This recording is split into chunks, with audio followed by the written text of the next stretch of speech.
Hi, hello everyone. Welcome to our channel Perfect Commerce Classes YouTube online channel. तुम्ही आतापर्यंत बरेच video बघितले असाल, ते टॉपिकवर होते वेगवेगळ्या. पण आजचा जो टॉपिक आहे हा थोडासा वेगळा आहे, इंटरेस्टिंग आहे, मोटिवेशनल आहे. सगळ्यात महत्त्वाचं आहे ते म्हणजे माझ्यासमोर जी बसली आहे तिचं नाव आहे मृणाली म्हणूया आपण तिला. तर सगळ्यात महत्त्वाचं म्हणजेच काय की इन्स्पिरेशन फार महत्त्वाचं असतं आपल्या जीवनामध्ये, कोणतेही काम करताना, कोणती गोष्ट करताना. त्यासाठी मी मृणालीला आमंत्रित केलंय की तू ये, आपण चर्चा करूया. चर्चा केल्यानंतर ही जी चर्चा आहे ही मुलांपर्यंत पोहोचतील आणि मुलं त्यातनं मोटिवेट होतील. आज जी आपल्यासमोर मृणाली बसलेली आहे ती दुसरी कोणी नसून आपल्या क्लासमध्ये टॉपर्समध्ये आलेली स्टुडंट आहे. मागच्या वर्षी 12वीला KTHM कॉलेज सर्वांनाच माहिती असेल. KTHM कॉलेजमध्ये टॉपर म्हणजे माझ्या नजरेत तर ती पहिलीच आहे, पण तसं रँक बघितलं तर ती 3rd रँक आहे. तुम्ही बिलीव्ह करणार नाही, फर्स्टमध्ये म्हणजे फर्स्ट रँकमध्ये आणि 3rd रँकमध्ये मार्कांचा फरक हा पर्सेंटमध्ये नसून तर पॉईंटमध्ये आहे. मी तुम्हाला युट्यूबमध्ये ते शो पण करेन की किती मार्कांचा फरक आहे. मृणाली, आज तुला इथे बोलवलं आहे. बोलवण्याचं औचित्य आहे की हे जे आपले स्टुडंट आहेत यांना आपल्याला मोटिवेट करायचं आहे. तुला एवढे जे मार्क्स मिळाले, 90s मध्ये जे मार्क मिळाले, 90% अबोव्ह 90% तुला मार्क आहेत. तर काय आहे, कसं केलं, कोणकोणते फॅक्टर्स आले, यावर आपल्याला डिस्कस करायचंय, चर्चा करायचंय, जेणेकरून जे आता 12वीला इथे स्टुडंट बसलेले आहेत, आपल्या समोर जे आपलं हे बघणार आहे, चॅनल बघणार आहे, त्यांना आपल्याला गाईड करायचं आहे. तर आपण छोटेसे सर क्वेश्चन आन्सर करूया. त्यातनं मी तुला काही क्वेश्चन विचारेन. माझ्या लक्षात तर काही राहत नाही म्हणून मी हातात मोबाईल ठेवलाय आणि म्हणून मी पाहून तुला क्वेश्चन करणार आहे. तर माझा पहिला प्रश्न भेटेल तुला की सर्वात पहिले जेव्हा तू रिझल्ट पाहिला तेव्हा तुला काय फिलिंग आलं, म्हणजे काय रिझल्ट कसा बघितला? मला पहिला प्रश्न हा आहे. First of all good evening all of you. माझं नाव मृणाली विलास शिवडे. आता रिझल्टचा दिवस म्हणजे सर्वांना भीती तर वाटणारच. मला पण खूप भीती होती मनामध्ये. पण जेव्हा असं नाही की एक भीती जेव्हा आपल्याला एक सक्सेसकडे घेऊन जाते तो एक वेगळाच अनुभव असतो. आणि मी माझी जी छोटीशी आता अचिव्हमेंट आहे 12th मी ती तुमच्यासोबत शेअर करणार आहे.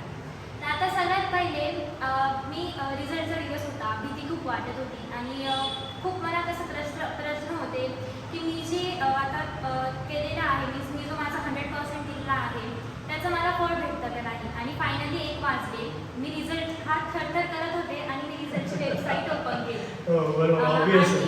आणि रिझल्टची वेबसाईट जेव्हा मी ओपन केली 2 मिनिटासाठी मी रिझल्ट बघून निशब्द होते. त्यानंतर मी माझ्या आईला आणि वडिलांना रिझल्ट सांगितला.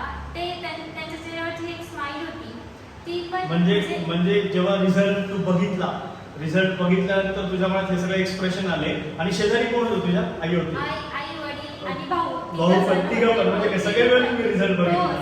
ओके. एकदम सिरियस सिच्युएशन होती.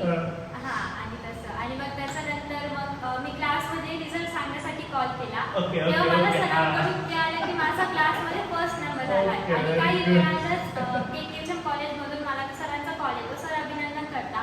मी शॉक की सर मला अभिनंदन का करताय. आणि ते पण कॉलेजचे प्रोफेसर फोन करतात. प्रोफेसर कॉल करता. मग मला त्यांनी सांगितलं की तुझा 3rd नंबर आला आहे. खरंच मी एवढी मोठी अचीवमेंट अचीव केली. माझा सेकंड क्वेश्चन आहे तुला की तू आता KTHM कॉलेजमध्ये 3rd रँकमध्ये आली. बिलीव्ह नाही होत, KTHM कॉलेजमध्ये नंबर ऑफ स्टुडंट आहे. KTHM कॉलेज आपल्या नाशिकमध्ये असं म्हटलं तरी चालेल की 1 नंबरचं कॉलेज आहे. आणि त्यामध्ये म्हणजे 1 नंबर कॉलेज असल्यामुळे तू 3rd रँकला आली. तर मला तुला सांगायचं की कसं प्लॅनिंग केलं तू, म्हणजे काय प्लॅनिंग काय होता तुझा? किंवा म्हणजे मी तुला सांगतो ना, म्हणजे माझा प्रश्न काय आहे, आता कॉलेजचं सगळं वर्क असेल, क्लासेसचा वेळ असेल, तू स्वतःचा सेल्फ स्टडी असेल, कसं मॅनेज केलं तू ह्या सगळ्या गोष्टी कशा मॅनेज केल्या तू? आता कोविड-19 ची सिच्युएशन होती, बरोबर आहे. सिच्युएशन होती. त्याच्यामुळे क्लासेस, कॉलेज ऑनलाईन ऑफलाईन असं चालू बराच सगळा बंद होता. कॉन्स्टंट असं काहीच नव्हतं. मग त्याच्यामुळे प्रॉपर स्टडी प्लॅनिंग करणं जरा अवघड होतं. पण ते बोलताना मनात जर एकदम जिद्द असेल, एखादी गोष्ट अचीव करायची असेल, डेडिकेटेड तुम्ही काम केलं, डेडिकेशन जर असेल ना तर आपण ती कोणत्याही प्रकारे अचीव करतो. बरोबर. मग माझं तर तसंच झालं. मी म्हणजे असं स्वतः बरोबर पण आहे. आता 12 मध्ये आपला 100% यायचा. मग मी बरोबर. माझा 100% 100% देण्याचा प्रयत्न केला. 100% देण्याचा ट्राय केला. मग आता कॉलेज तर मोस्टली म्हणजे अटेंड करणं, रेग्युलर अटेंड करणं शक्य झालं नाही बरोबर कोविडमुळे. बरोबर आहे. सगळं ते मग आता ऑनलाईन माझं असतील सर्व- लेक्चर्स. हां, मग आता सर्व क्लासवर आणि सेल्फ स्टडीवर डिपेंड बरोबर होतं. आहे. माझा सायंकाळी क्लास राहायचा. मग क्लास अटेंड केल्यानंतर घरी गेल्यानंतर मग सेल्फ स्टडी करायची आणि दिवसभर सेल्फ स्टडी करायची. आता मोस्टली मी काय करायची, सकाळी जो आपला फ्रेश मूड असतो ना, बरोबर. त्याच्यामध्ये मी थेरी सब्जेक्ट जास्त टाइम द्यायची. मग त्याच्यानंतर थोडा कंटाळा आला की नाही आता बोर होतोय, Okay. मग मी अकाउंट घ्यायची. मग त्याच्याने बरोबर. अजून इंटरेस्ट वाढायचा बरोबर अकाउंटमध्ये. बरोबर. मग अकाउंट झालं की मग क्लास, मग ते आपलं रेग्युलर रुटीन होतं. आणि काही म्हणजे काही क्यूरी आल्या की आमचा स्टाफ होताच, क्लासचा Okay. स्टाफ क्लासचे होता. शिक्षक असायचे. हां, क्लासचे शिक्षक. मग त्यांच्याकडनं सोल्युशन्स जे मिळायचे ना, ते म्हणजे झकास होते एकदम मस्त. थँक्यू आणि- हो. थँक्यू. आणि आणि आणि माझा तुला असा प्रश्न आहे की बरेचसे मुलं असं करतात की जेव्हा परीक्षा येईल तेव्हा अभ्यास करूया किंवा तेव्हा कॉन्सन्ट्रेट करूया. पण तुझं प्लॅनिंग कसं होतं? म्हणजे 12वीचा तुला पहिला दिवस आठवतो का, जेव्हा आता आपण क्लासला आलो असेल किंवा क्लासचं आपण ऑनलाईन लेक्चर घेतलं होतं, किंवा तुझे त्या पहिल्या दिवसापासून टार्गेट काय होतं, प्लॅनिंग काय होतं, म्हणजे कसं तू टार्गेट सेट केलं होतं? हां. आता आपण बघतो की कोणतीही गोष्ट ही प्रॉपर प्लॅनिंग शिवाय किंवा एखादं टार्गेट करेक्ट. म्हणजे त्याला प्रॉपर प्लॅनिंग केल्याशिवाय होत नाही. मुलांना ऐका जरा, मुलांनी काय सांगतंय की जर तुम्हाला एखादं टार्गेट अचीव करायचं असेल तर तुम्हाला प्रॉपर प्लॅनिंग करावं लागणार आहे. जोपर्यंत तुम्ही प्रॉपर प्लॅनिंग करणार नाही तोपर्यंत तुम्ही सक्सेस अचीव करू शकत नाही. हे तिच्या डिस्कशन मधून सर आहे. बेटा कंटिन्यू कर. हां. मग आता मी प्रॉपर प्लॅनिंग केलं. आता म्हणजे मी पहिल्या दिवसापासून ही गोष्ट ठरवली होती की 11वीमध्ये आपला पूर्ण टाइमपास झाला, आपण काहीच अभ्यास केलेला नाही. मी स्वतः सांगते मी काहीच अभ्यास Okay, केला नव्हता. okay. कारण घरीच होतं, ऑनलाईन होतं, चलो चलने दो, सरळ. टाइमपास सर्व असंच होतं. सगळ्यात बरोबर होता. हां, मग त्याच्यानंतर मग मी माझं टार्गेट सेट केलं की नाही, मला आता 11th पासून माझं बेसिक कव्हर करायचं आहे. 12th मध्ये मला माझं जे टार्गेट होतं मी ते सेट केलं की मला 90 अबाव काहीही एनी हाऊ मला 90 अबाव पर्सेंटेज आणायचे आहे. आणि जे माझं टार्गेट होतं ओके. ते मी माझ्या स्टडी टेबल समोर असं ओके लिहून ओके. म्हणजे ठेवलं तू होतं. प्रॉपर टाइम टेबल लिखाण करून Proper, ठेवलं. timetable मग लिहिलं सकाळी होतं. सकाळी सकाळी जेव्हा तुझं डे कधी स्टार्ट व्हायचं, किती वाजता उठायचे? 8 पर्यंत मी पूर्ण आवरून घ्यायची आणि Okay. 8 ला मी स्टार्ट करून हा, द्यायची. ऑनलाईन होतं त्याच्यामुळे कॉलेजचा काही संबंध कॉलेजचा काही नव्हता. संबंध नाही. आणि पूर्ण time मी, आणि समजा आता आपले साधारणतः 3-3.5 तास क्लास असायचा, हो. तर त्या 24 तासांमध्ये तुझा किती वेळ असायचा प्लॅनिंग, म्हणजे किती वेळ म्हणजे सेल्फ स्टडी क्लासच्या ज्याला होमवर्क म्हणतो आपण, हा. होमवर्क व्यतिरिक्त किती वेळ तू अभ्यास करायची सेल्फ स्टडीसाठी, किती वेळ दिला? कॉन्स्टंटली मी सांगते ना, मी 7 ते 8 तास बसते. ॲव्हरेजली 7 ते 8 तास तू बसते 7 ते 8 अभ्यास तास. करण्यासाठी. Okay, very good very good. 8. माझा पुढचा प्रश्न भेटेल तुला की आता हा जो पिरियड होता, कोविडचा पिरियड होता, बऱ्याचशा अडचणी होत्या, कॉलेजचा गायडन्स हा ऑनलाईन होता, आपले पण क्लासेस ऑनलाईन होते, तर किती अडचणी आल्या तुला ह्या सगळ्या ऑनलाईन क्लासेस फेस करायला? मध्येच आपले ऑफलाईन क्लासेस झाले होते, पुन्हा कोविडची सगळी ती लाट उलटली, पुन्हा आपण ऑनलाईन घेतले. किती अडचणी आल्या तुला ह्या ऑनलाईन ऑफलाईन ह्या सगळ्या करता? ऑनलाईन ऑफलाईन यामध्ये प्रत्येकालाच खूप अडचणी आल्या, पण माझ्या अशा स्पेसिफिक अडचणी होत्या की मी राहायला पाथर्डी फाट्यावर होती. ओके, हा, त्यानंतर बरोबर जेव्हा आहे. आमचे ऑफलाईन क्लास चालू झाले आणि तेव्हा ऑनलाईन क्लासेसला परमिशन नव्हती, त्यामुळे Correct, आमचे correct, सर सकाळी correct. 6:30 वाजता हो, क्लास हो, घ्यायचे. आम्ही घरातून 5ला उठून मी हो. आणि माझे 2-3 फ्रेंड 5:30ला हो. ऑटो पकडून यायचे. तेव्हा ऑटो नाही, Yes, काही नाही. yes, yes. पण त्या गोष्टीला आम्ही फेस केलं आणि मी माझं टार्गेट अचीव केलं. आणि म्हणजे थोडक्यात बघा, म्हणजे मला सांगायचं काय आहे की डेडिकेशन किती महत्वाचं आहे. पहिलं तिने सांगितलं, तिच्या चर्चेमधून आपलं असंच म्हणजे निदर्शनास आलं. आपण असा निष्कर्ष काढूया. पहिली गोष्ट प्लॅनिंग असलं पाहिजे की तुम्हाला अभ्यास करताना किती वेळ तुम्हाला क्लासला द्यायचा आहे, किती वेळ तुम्हाला सेल्फ स्टडीला द्यायचा आहे आणि किती वेळ तुम्हाला इतर ऍक्टिव्हिटीला जायचं आहे. म्हणजे प्लॅनिंग एक महत्वाची गोष्ट आहे. आणि दुसरं चर्चेमधून असं निदर्शनास आलं डेडिकेशन. म्हणजे dedication is too much important while you setting a target. म्हणजे एखादं टार्गेट सेट केल्यानंतर डेडिकेशनला फार महत्व आहे. तुम्हाला डेडिकेटली काम करावं लागतं. म्हणजे तिने मला आठवण करून दिली की सकाळी 6:30 वाजता माझी पहिली बॅच असायची आणि ती राहायला इथून कमीत कमी 3 ते 4 किलोमीटर होती. म्हणजे तो सगळा उठणं, तो प्रवास कव्हर करणं, इथपर्यंत येणं आणि अगदी अप टू डेट राहणं हे इझी टास्क नाहीये. म्हणायला खूप सोपं वाटतं, एक दिवस काम करायचंय, पण एक दिवसाचं काम नव्हतं, हे लॉंग टर्म प्लॅनिंग होता. त्याला म्हणून डेडिकेशन पण तितकंच महत्वाचं होतं. माझा नेक्स्ट क्वेश्चन आहे अभ्यासाची सुरुवात सगळ्यात चांगली करतात. म्हणजे आता जोश असतो, समजा आता 1 जानेवारी असेल, खूप प्लॅनिंग असतात आपले, एक डेडिकेशन असतात की 1 जानेवारी पासून मला हे करायचंय, सोमवारपासून मला हे करायचंय. तर हे जे तू प्लॅनिंग सुरुवातीला केले, तर तो जो टेम्पो होता, त्याच्या प्लॅनिंगचं जे ते म्हणतात ना की डेडिकेशन होतं, तर ते शेवटपर्यंत कसं काय टिकवलं? कारण की ना असं जीवनामध्ये मी पण असं ऑब्झर्व केलंय, माझ्या पण जीवनामध्ये ना असे खूप सारे प्लॅनिंग मी कधी कधी केले, पण कधी कधी ते प्लॅनिंग ब्रेक झाले. फॉर एक्झाम्पल आता आमच्या मित्रांमध्ये आहे की महिन्याला 100 किलोमीटर रन झालाच पाहिजे, पण कधीतरी असा महिना असतो, कधीतरी पाऊस कारणीभूत असतो, कधीतरी वेगळे मी आजारी पडतो, ते डेडिकेशन कम्प्लीट होत नाही. पण तुझ्याबद्दल असं नाही झालंय, तर तू कसं कसं स्वतःला मेंटेन केलं, कसं स्वतःला डेडिकेटेड ठेवलं शेवटपर्यंत? ही गोष्ट एकदम बरोबर आहे की जेव्हा आपण स्टार्ट करतो ना एकदम जोश असतो की हो, नाही हो, मी हो, करूनच yes. राहील. आता मी ऑड डे पासून ते एकदम म्हणजे असं एकदम कम्प्लीट डे पासून 1 जानेवारी पासून मी माझा अभ्यासाला स्टार्ट केलंय. माझ्यासोबत असं झालं नाही की माझा कॉन्फिडन्स लूज झाला नाही. माझ्यासोबत सुद्धा ही गोष्ट झाली की मी म्हणजे फुल डेडिकेशन मी अभ्यास करायची. पण कधीतरी असं स्टार्ट केलं होतं एकदम व्यवस्थित, एकदम जोशने. पण काही म्हणजे काही जेव्हा मी एकदम डीप स्टडी जेव्हा केला ना, तेव्हा असं व्हायचं की सेल्फ कॉन्फिडन्स लूज जायचा. थोडासा लूज व्हायचा. हां, सेल्फ डाऊट यायचे की मी हे करू शकेल की नाही. पण मी माझ्या स्वतःला एक गोष्ट नेहमी सांगायची की मी हे माझी करिअरची जर्नी स्टार्ट का केली आहे. जर मला काही करायचंच नसतं तर मी एक घरी बसून टाइमपास करून म्हणजे सगळंच करू म्हणजे शकली तू असते. जरी टॉप रँक मध्ये आली असती, म्हणजे तुला पण हा प्रॉब्लेम फेस झालाय, म्हणजे जो नॉर्मल आम्ही केलाय की नाही आता हे आमच्याकडनं होईल की नाही, तुला पण तसं फेस झालंय. म्हणजे बघा असं काही नसतं, टॉपर्स हे वेगळे नसतात, खूप काही वेगळं काम करत नाही, फक्त जे काम ते डेडिकेटली करतात. म्हणजे तिच्या बोलण्यातनं हे लक्षात आलं, तिला पण कधीतरी असं ते म्हणतात ना फेल्युअर, कधीतरी थोडंसं असं ते म्हणतात ना एक फेज आला होता की तेव्हा आता स्टडी होईल का, माझ्याकडनं होईल का, एवढं सगळं कव्हर होईल का.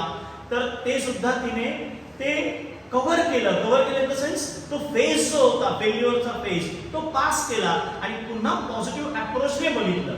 माझा पुढचा प्रश्न तुला असा बेटा की क्लासेसच्या नोट्स तुला खरंच किती उपयोगी पडल्या, किंवा त्याच्या पलीकडे तू काही मटेरियल यूज केलं का?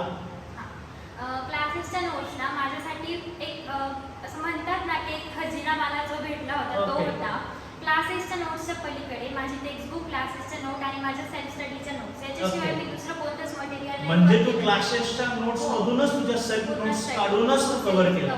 आता सब्जेक्ट वाईज बोलायचं झालं तर समजा आता इको असेल, ओसी असेल, एसपी असेल, मुलांना ना फार कंटाळवाणे विषय वाटतात, किंवा क्लासेसमध्ये बसल्यानंतर पण अकाउंट चला जोशमध्ये करतो आपण, चला मध्येच काहीतरी जोक होतात किंवा काहीतरी होतात, पण एसपी, ओसी, इको हे सब्जेक्ट कसे, म्हणजे काय समजत नाही मला, त्याचा प्लॅनिंग कसा आहे?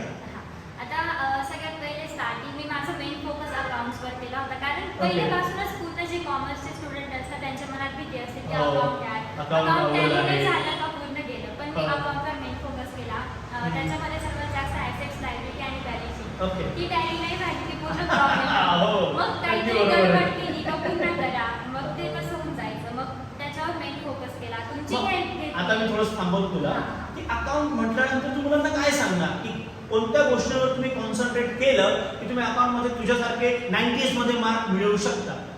आता अकाउंटमध्ये मी तुम्हाला सर्वात पहिले हेच सांगेन की ॲडिशन, सबस्ट्रॅक्शन ते ना तुम्ही एकदम मन लावून करा. सगळ्यात महत्त्वाचा point. even तुम्ही 3+2 6 हे सुद्धा चूक करतात. मी सुद्धा केलेलं आहे. काही म्हणजे 3+2 6 अरे होऊन जातं. ते एक याच्याने आपला प्रॉब्लेम सुटतो. त्याच्यानंतर आता ओसी आणि एसटी सब्जेक्ट, हां. Theory subject. हां. थेरी सब्जेक्ट म्हटलं की प्रत्येकाचं सांगायला हो, काय अगदी बरोबर. हो, काही कंटाळवाणे सब्जेक्ट असं तसं, पण नाही. ओसी आणि एसटी सब्जेक्ट असे होते जे माझे फेवरेट सब्जेक्ट होते. ओसी मध्ये आपल्याला पूर्ण बिझनेस नॉलेज, बिझनेस एन्व्हायरमेंट बद्दल इन्फॉर्मेशन कळाली. त्याच्यानंतर एसटी हा सब्जेक्ट असा होता ज्याच्यामध्ये कंपनी आणि कंपनी सेक्रेटरी कोर्स बद्दल मला कळालं. तुला थोडं डिस्टर्ब करतो, तुला एसपी ला किती मार्क्स आहे बेटा? 95. सगळ्यांना सांगते आवर्जून. 95 मार्क्स. हे अनबिलिव्हेबल मार्क्स आहे. थेरी सब्जेक्ट म्हटलं की मार्क्स कट करतात, अर्धे मार्क देतात. समजा 4 मार्कांचा क्वेश्चन असेल तर बरेच मुलांची कंप्लेंट असते की मला हाफ मार्क कट होतात. असं काही नाहीये. तुम्ही जर प्रॉपर प्लॅनिंग केला तर थेरी सब्जेक्ट मध्ये पण तुम्ही 90s मध्ये मार्क मिळवू शकता. तुला ओसीला पण किती मार्क्स? एकदा तू सगळे मार्क्स तुला सांगू शकशील का? हो. हां. मला ओसीला 94 होते, Very good. एसटीला 95, हम्म. त्याच्यानंतर अकाउंटला 94 होते, इकोला 94 होते, Okay. इंग्लिशला 89 हे आणि हे हे हे सगळे जे मार्क्स आहे ना इको मध्ये 90, 94 हे माझ्यासाठी स्वप्नवतच आहे. म्हणजे थेरी सब्जेक्ट म्हणजे मी जेव्हा 12वी तेव्हा पण माझ्या अंगाला काटा यायचा की अरे बाबा आता हे करायचंय, हे सगळं पाठ करायचंय किंवा लर्न करायचंय, अंडरस्टँड करायचंय. म्हणजे तरी तू सुद्धा एवढ्या थेरी सब्जेक्ट मध्ये पण 90s मध्ये मार्क मिळवू शकतात. हे बेस्ट एक्झाम्पल आहे तुम्ही मिळवली. म्हणजे ती सांगते की नाही असे पण मार्क मिळतात, हे सगळ्यात महत्वाचं आहे. आणि मला अजून थोडंसं अधोरेखित करायचंय. इंग्लिशमध्ये तू इंग्लिशचा अभ्यास कसा केला? कारण की तुम्ही इंग्लिशचा सिलेबस बघितला ना, तर इंग्लिशचा सिलेबस मध्ये टेक्स्टबुक मध्ये जे आहे ना त्याच्या पलीकडे जास्त येतं. म्हणजे ऑदर खूप आहे, रायटिंग स्किल आहे किंवा एसे रायटिंग असेल, ग्रामर असेल, त्याचं कसं प्लॅनिंग केलं तू? आता मी इंग्लिशमध्ये सगळ्यात जास्त माझा जो मेन फोकस होता तो ग्रामर आणि रायटिंग स्किल. आपण एखादा सेंटेन्सेस लिहून जातो that I want to play ball, पण आपण जसं सेंटेन्स असं रॉंग लिहून दिलं की हो. आय प्ले बॉल मग ते पूर्ण सेंटेन्स स्ट्रक्चरच बरोबर. रॉंग होऊन जातं. Yes, तिथेच yes. आपलं बॅड इम्प्रेशन पडतं. मग मी म्हणजे विशेष फोकस मी तुम्हाला एक पण सांगेल की स्पेशल फोकस आपल्या ग्रामरवर आणि रायटिंग स्किलवर करा. रायटिंग स्किलमध्ये असे म्हणजे सोशल टॉपिक येतात, काही गोष्टीचं आपल्याला नॉलेज असते इम्पॉर्टंट आहे. त्याच्यानंतर आम्हाला आमचे इंग्लिशचे इंग्लिश सर नेहमी हे सजेस्ट करायचे, नेहमी बरोबर. सांगायचे हम्म. की तुम्ही जर इंग्लिशचा अभ्यास करता ना तो फक्त मार्क्ससाठी करू नका. Correct, तुम्हाला correct, correct. सक्सेस अचीव करायचं आहे बरोबर, ना, बरोबर. त्याच्यामध्ये सुद्धा तुम्हाला ते इंग्लिश लागणार आहे. आणि Yes. ते मला आज कळते की खरंच हा. इंग्लिश किती किती इम्पॉर्टंट आहे. म्हणजे इंग्लिशला बरेच विद्यार्थी काय करतात, 12वीला असताना त्यांना असं वाटतं की नाही त्या पॅराग्राफ मधून आन्सर लिखाण करायचे आहे आणि हे इझी आहे. पण मी तुम्हाला सांगतोय की खूप सारा सिलेबस हा इंग्लिशचा आउट ऑफ सिलेबस आहे. ग्रामर असेल किंवा एसे रायटिंग असेल किंवा ॲडव्हर्टाईज प्रिपेअर करणं असेल, तयार करणं असेल, याच्यासाठी क्लासेसची गरज आहे. हे तुला सांगावंसं वाटतं या सर्वांना? हो, क्लासेसची गरज आहे. 100%. ओके. आणि मला अजून एक सांगायचं तुला की तुला हे जे सक्सेस मिळालंय, बरोबर आहे की नाही, या सक्सेस मध्ये तुला सुद्धा रँकिंग द्यायची असेल किंवा तुला ते म्हणतात शेअर द्यायचा असेल की कोणाचा शेअर किती आहे, तर तू काय सांगशील याच्यामध्ये? आता सर्वात पहिले माझ्या क्लासेसला माझा असा हक्काचा मोठा वाटा हो, दिला माझ्या thank you. सक्सेसचा. कारण खरंच क्लास कोविड-19 सिच्युएशन मध्ये कॉलेज नाही असं म्हणजे सर्व ऑनलाईन ऑफलाईन असं चालू होतं. हा. पण आमच्या क्लासेसने आम्हाला कन्सिस्टन्सी कशी मेंटेन हो, करायची अगदी हे बरोबर. शिकवलं. मला आठवतं दिवस हो, हो. की एवढं सगळं वातावरण असताना पण ऑनलाईन बरेच हो. इश्यू होते. खूप तुमच्या इथे issues रेंज असतात. नाही, सर हे दिसत नाहीये, ब्लर होतंय, सगळी अमाऊंट पुन्हा सांगा.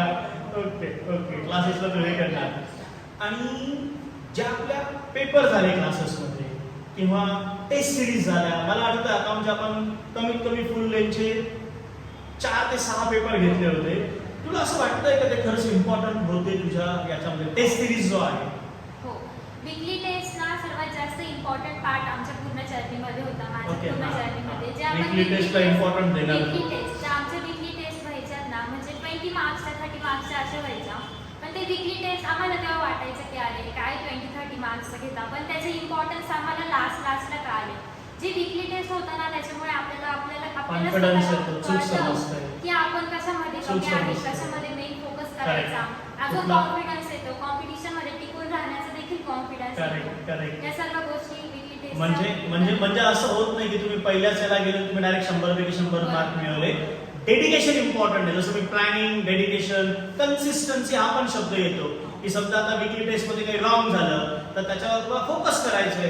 कदाचित काही वेळा तुला रागवलं असेल की तुझं हे चुकलं किंवा हे सिली मिस्टेक झाल्या, पेपरवर मूर्ख असं पण काहीतरी लिखाण केलं असेल, तुला ते 100% आठवत असेल ह्या आपल्या चर्चेमधून आज. आता मला हा प्रश्न विचारायचा आहे की तुझं फ्युचर प्लॅन काय आहे? काय करायचं आहे तुला फ्युचरमध्ये? आता माझ्या पहिल्यापासूनच हे डोक्यात होतं सर की मला Okay. MBBS इंजिनिअरिंग असं काहीच करायचं? काहीच नाही. आता मी तुला थांबवतो. तुला 10th ला किती मार्क? 97%. अरे जबरदस्त. म्हणजे मला हे आवर्जून मांडायचं आहे इथे, हिची कन्सिस्टन्सी आहे ना. 10th ला असताना 90s मध्ये मार्क, 12th ला असताना 90s मध्ये मार्क, हे खरंच डेडिकेशनचं काम आहे. आणि आपल्या कॉमर्सच्या स्ट्रीमवाल्यांना आवर्जून सांगेल मी की पूर्वी असायचं 90s मध्ये मार्क मिळाले की सायन्सला जा आणि मग 60-80 मार्क्स असतील तर कॉमर्सला या. ही एक्झाम्पल तुमच्यासाठी. म्हणजे असं नाहीये की तुम्हाला 90s मध्ये मार्क मिळाले तर तुम्ही सायन्सच घेतलं पाहिजे. जसं तिला मी आता थांबवलं की तिने सांगितलं की नाही मला सुरुवातीपासून इंजिनिअरिंग किंवा डॉक्टर त्या फील्डला जायचंच नव्हतं, तर मला कॉमर्सलाच यायचं होतं. मी तुला आवर्जून सांगेन, कॉमर्सला तू कोणत्या बेसवर डिसिजन घेतला होता की मला इकडे जाऊन हे करायचं आहे? काहीतरी युनिक करायचंय पहिलेपासून Correct. डोक्यात होतं. आता सीएस हे ना खूप युनिक करतात, प्रोफेशनल कोर्स ज्याला म्हणतात. Okay. तो प्रोफेशनल कोर्स मला कॉमर्स फॅकल्टी मध्ये येऊन मिळणार होता. Okay. एक वेगळी आयडेंटिटी असेल स्वतःची की प्रोफेशनल आहे असं, म्हणजे ते जे असतं ना एक आपल्याला जो रिस्पेक्ट मिळतो तो हो, खूप वेगळा हो, असतो की हो. सीए आहे, सीएस आहे. Correct, correct, and correct. I want to Professional. Achieve that. Yes, very good, very good. आणि मी अगदी थोडक्यात सांगायला सांगेन की तू आत्ता जे करंट 12th आहे, आपल्या क्लासेसचे आहे, जे आपले युट्यूब चॅनल फॉलो करतात, ते जे 11वी-12वीची मुलं आहेत, त्यांना तू तुझ्या सक्सेसमधून तू अचीव्ह केलंय म्हणून तुला मला विचारावं असं वाटतं की तू काय टिप्स देणार मुलांना, की कसं प्लॅन करा, काय करा, की जेणेकरून ते पण तुझ्या पावलावर पाव ठेवून त्यांना पण असं मोटिवेट होतील. जसं मी आज तुझा इथं क्लासमध्ये इंटरव्ह्यू घेतोय, तिथं बसलेले अजून कोणीतरी असतील, ते हे युट्यूब चॅनल फॉलो करत असतील, त्यांना पण असं की मी मुलांना बघून मी पण काहीतरी डेडिकेशन मी काम करेन, मी मला नेक्स्ट इयरला सर माझा इथं बसून इंटरव्ह्यू घेतील. तर याच्यासाठी थोडक्यात तू टिप्स काय देणार? आता मी तुम्हाला सगळ्यात पहिले हे सांगेन की तुम्हाला तुमचं जे एम आहे, तुमचं टार्गेट आहे ते अचीव्ह करायचं. ते तुम्ही पहिले फिक्स करा की तुम्हाला लाईफमध्ये काय अचीव्ह करायचं आहे. जर तुम्ही तुमचं तेच फिक्स नसेल, तुम्ही फक्त करताय म्हणून करताय, नाही असं नाही. तुम्हाला पहिले तुमचं टार्गेट, तुमचं जे एम आहे ना ते डिसाईड करावं Correct, लागेल. correct. त्याच्या मागे काहीतरी स्पेशल रिझन असलं पाहिजे. जर तुम्ही एखादी गोष्ट करताय पण ती त्याच्या मागे काही रिझन नाही तर ती करू नका. तुम्हाला सर्वात पहिले तर मी तुम्हाला हे सांगेन की तुम्ही स्वप्न बघा आणि तुमचे स्वप्न असे बघा की जे तुम्ही अचीव्ह कराल. काहीही झालं तरी तुम्ही ते अचीव्ह कराल. आणि तुम्ही जेव्हा स्वप्न बघता ना तेव्हा तुम्ही त्याला पूर्ण करायचा एक मार्ग शोधता. Correct, आणि तो correct. मार्ग तुम्हाला शोधता शोधता तुम्हाला खूप गोष्टी अचीव्ह करता येतात. त्याच्यानंतर तुम्हाला जर एखाद्या वेळेस वाटतं ना की नाही मला माझ्याकडनं हे होणारच नाही, मला करायचंच नाहीये, लो कॉन्फिडन्स झाला, लो कॉन्फिडन्स जेव्हा झाला. लूज होतो ना तेव्हा फक्त एका गोष्टीचा विचार करा की मी ही माझी करिअरची जर्नी स्टार्ट का केली आहे. हो. मला माझे ड्रीम्स, माझ्या मम्मी पप्पांचे ड्रीम्स पूर्ण Correct, करायचे, त्यांच्या correct, चेहऱ्यावर एक correct. सॅटिस्फॅक्शन मला 100% बघायचं. आणि ते पूर्ण वर्क होतं जेव्हा तुम्ही तुमचं सक्सेस अचीव्ह करता Correct, तेव्हा. correct. आणि असं नसतं की तुम्ही फक्त एखादी गोष्ट तुम्हाला आनंद देते, काही म्हणजे एक रिस्पेक्ट पण देते. तुम्ही हो. जेव्हा एखादी गोष्ट अचीव्ह Correct. करता एक रिस्पेक्ट Correct, मिळतो, correct, कॉन्फिडन्स वाढतो. लोक हा. बोलतात की अरे पहिले लोक काय बोलायचे की हा काहीच नाही करू शकणार, पण Correct. त्यानंतर ते जे आपल्याला रिस्पेक्ट जेव्हा तुमचे मार्क्स बघतात, तुमचे ऍक्शन सांगते की मी हे करते, तेव्हा तुला कॉन्फिडन्स येतो. म्हणजे बघा त्याने काय सांगितलं, सारी टिप्स सांगितली. पहिली गोष्ट म्हणजे स्वतःवर विश्वास ठेवा, स्वतःहून काम करा. आणि जर समजा एखादी अशी काही सिच्युएशन आली की ज्याच्यामध्ये कॉन्फिडन्स लो झाला, तर तो कॉन्फिडन्स लो होऊन पुन्हा आपला या, पुन्हा नॉर्मल लेवलला या आणि प्रामाणिकपणे डेडिकेटेड स्टडी करा. Rohani, thank you so much. तू इथे आली, आमच्या सर्व स्टुडंटला तू मनापासून गाईड केलं, मनापासून सांगितलं, टिप्स दिल्या की अकाउंटचं तुम्ही कुठे छोट्या छोट्या गोष्टींवर कॉन्सन्ट्रेट कराल, किंवा इंग्लिशचा किती इम्पॉर्टन्स आहे, थेरी सब्जेक्ट तू कसा केला. जसं तू सांगताना सांगितलं, तसं प्लॅन करताना बोललीस की सकाळी असेल फ्रेश माइंडने तर इको एसपीओसी थेरी सब्जेक्ट घ्या, लेट नाईट असेल किंवा जेव्हा बोर झालं तेव्हा अकाउंट घ्या, जरा इंटरेस्टिंग आहे. नॉर्मली असं होतं की बऱ्याच पालकांच्या मला कंप्लेंट येतात की सर हा स्टुडंट किंवा ही फक्त अकाउंटच घेऊन बसते, पण तू ते पण सांगितलं की कोणत्या वेळी कोणत्या सब्जेक्टला वेळ दिला पाहिजे. Thank you so much. मी आपल्या क्लासतर्फे, ऑनलाईन चॅनलतर्फे तुला खूप खूप शुभेच्छा देतो. अजून तू असं काहीतरी ग्रेट अचीव्ह करावं आणि पुन्हा ऑनलाईन चॅनलवर इथे यावं. पुन्हा आपण तेव्हा ते डिस्कस करूया काय आहे काय नाही. हो सर. मुलांना मी तुम्हाला सांगतो, हे एपिसोड किंवा हे लेक्चर बघितल्यानंतर तुम्हाला 100% तुम्ही मोटिवेट व्हाल, तुम्हाला काहीतरी इन्स्पिरेशन मिळेल. तुम्हालाही तुमच्या कॉलेजमध्ये, मी असं म्हणणार नाही सगळे टॉप येतील, पण ऍटलिस्ट तुम्ही प्रयत्न तरी करा. म्हणजे माझं शेवटचं सेंटेन्स असेल, no one is a perfect in the world but try to become a perfect in the world. म्हणजे जगामध्ये कोणीच परफेक्ट नाही आहे, पण प्रत्येकाने परफेक्ट होण्याचा प्रयत्न करायचा आहे. तो प्रयत्नच म्हणजेच आपला सक्सेसचा पाथ असतो. Thank you so much. तुम्हाला हे एपिसोड, हे कन्व्हर्सेशन हे आवडलं असेल तर 100% शेअर करा, सबस्क्राईब करा. Thank you so much. Bye bye.